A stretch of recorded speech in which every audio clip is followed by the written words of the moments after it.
ధృతకీర్తి మహారాజు గురువు చెప్పిన ప్రకారంగా ప్రతి సంవత్సరం వైశాఖ మాసం వ్రతాలు మహావైభవంగా చేసి వాసుదేవుని పల్లకిలో ఊరేగిస్తూ తాను పల్లకి వెంట పాదాచార్య వెళ్ళేవాడు. ఇలాగ వైశాఖ వ్రతాలు చేసి ధృతకీర్తి మహారాజు వైశాఖ మాధవుని అనుగ్రహం పొంది ధన్యుడైనాడు అని నారద మహర్షి అంబరీషునితో, రాజర్షి, నీకు శ్రేయస్కరమైన వైశాఖ మాస మహిమను వినిపించాను.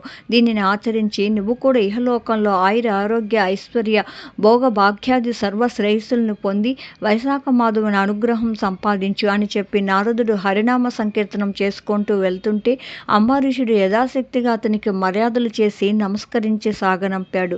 ఈ వైశాఖ మాస వ్రత కథ విన్నవారు, చెప్పినవారు సర్వ పాపాల నుండి విముక్తులై మోక్ష సామ్రాజ్యాన్ని పొందుతారు.